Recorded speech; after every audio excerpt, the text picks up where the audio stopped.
Hi, my name is Katie. I'm an occupational therapist and a lipedema specialist.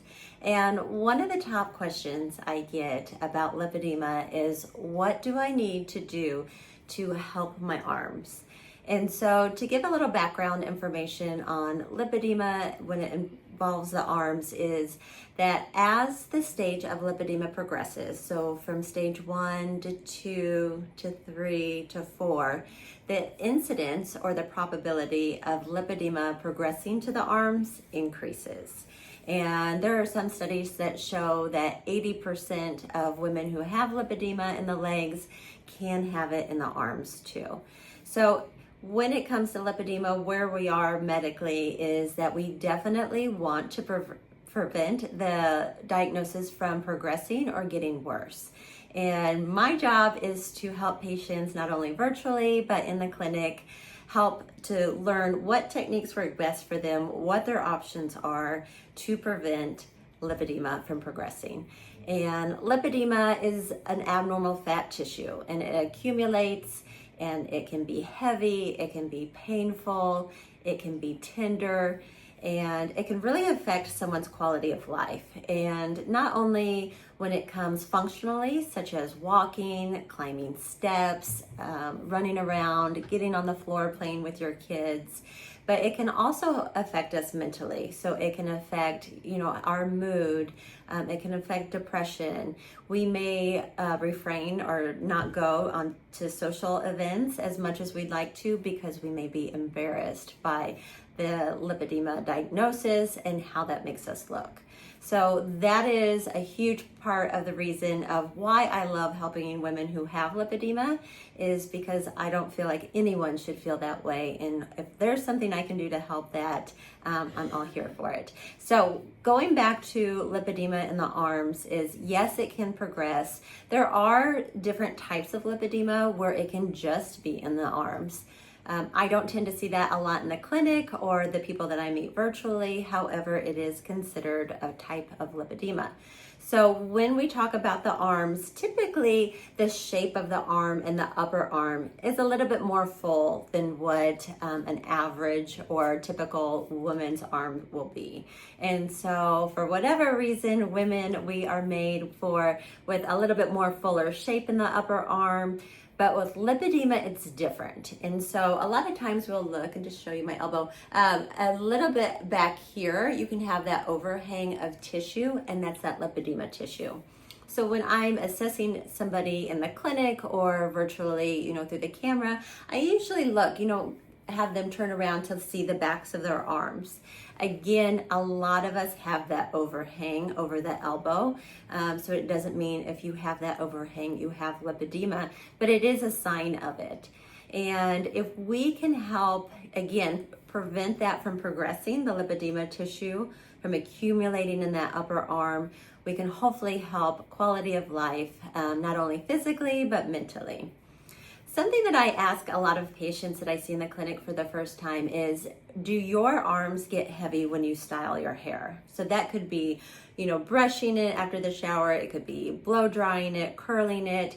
Do your arms feel heavy or fatigued? And a lot of women will say, yeah, of course. And that's one little tip, that a lot of people who don't have lipedema, we don't have that sensation. When I'm curling and drying my hair, that my arms don't feel fatigued. And so that kind of can be a sign of, okay, maybe there is some lipedema, because that lipedema tissue causes that fatigue. So if you're one of those who are kind of wondering, do I have lipedema, not have lipedema? That's a question that I would ask yourself is, do I get fatigue when I style my hair? So when it comes to arms and how we treat the arms, the number one thing that I love to talk to my patients about is compression. So if you've done any research on lipedema, you've probably heard we talk about compression a lot. It helps support the lymphatic system. It also helps support the tissue of the lipedema disease. And it makes us feel better when what we use contained into the compression garment. It softens the tissue. It also can help decrease pain and prevent it from progressing. So there are two options that you can choose. My top option is a compression sleeve. So a compression sleeve starts at the wrist, it goes all the way up to the top of the arm. We wear one on each arm. A lot of times the durable medical equipment compression sleeves come one each in a box, and so that can throw us off that, we need to buy two, which unfortunately increases the cost, which if you've been looking at anything with lipedema, we know this is a costly diagnosis. So definitely check your insurance to see if you have coverage for compression garments. But that's my preferred method of compression if it works well for the patient. So that does not apply to everyone. There are compression garments for the arms that go across the back. There's ones that go across the back and across the front. So it depends on your personal preference. One reason I like the individual compression sleeves is because a lot of those have a compression gradient. So when we say compression gradient, we're talking it's tighter at the bottom, it goes more loose as it goes up the arm to help push that lymphatic fluid and encourage it to go up to the lymph nodes in the armpit. The ones that have the back to it and the front, a lot of those do not have a compression gradient. However, it is compression. It does give that containment. It can soften the tissue. So it depends on which route works best for you. Also, I see this happen a lot where patients come in, or patients that I help virtually, they'll say, I do have arm compression sleeves. I got the one for the back, I got it off of Amazon. And I say, great, did you measure yourself? And a lot of people do not. So measuring yourself is key. So measuring yourself, making sure you're in the right compression garment. Something that I've seen a lot of patients maybe not realize is that compression garments are made for people who have lipedema, lymphedema.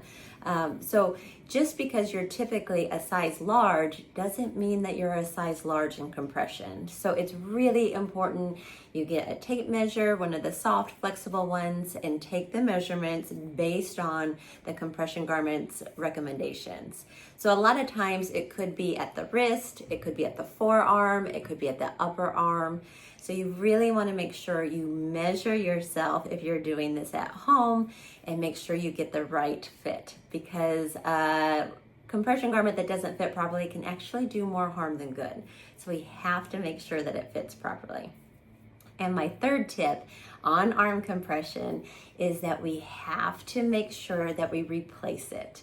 Compression garments wear out, and sometimes it doesn't make a difference what you're doing in the compression. It just can wear out quicker or later than other people. Typically, the rule of thumb is 6 months of everyday use. So when it comes to compression, if you're wearing your arm compression every day, 6 months is a good time to replace it. So don't let it go through and, come in or continue to wear the compression for 2 years and say, I don't know, it's not really doing any good and it's falling down. It's important to replace the compression, and that way that it can maintain and compress that tissue like it should. So 3 things about arm compression just to review. Number 1, there's different styles. My favorite for patients is the single sleeve. I think it's easier to put on. I know it has a compression gradient, and there's a soft one out there that I really like, and I'll tag that one in the comments. But number 2 is you want to make sure that you are replacing the garment, making sure that you replace it every 6 months, and that you keep up with it. And it's easy that time just flies by and it's like, oh my gosh, this compression sleeve is a year old, or I have 3 of them and I don't know when I bought them, I just interchanged them. So make sure you replace them. And number 3 is that it has a compression gradient. Is it tighter at the bottom? Does it go more loose as it comes up? That's the ideal compression garment for the arm and the legs. But again, sometimes, especially the ones that are one piece, don't have that gradient. So if you have any questions, please leave them in the comments. I will try to answer them. Also, please subscribe if you find this helpful. I try to post videos a couple of times a month based on what I'm seeing in the clinic, what patients are asking me virtually. So subscribe so you get the notifications on when I post again.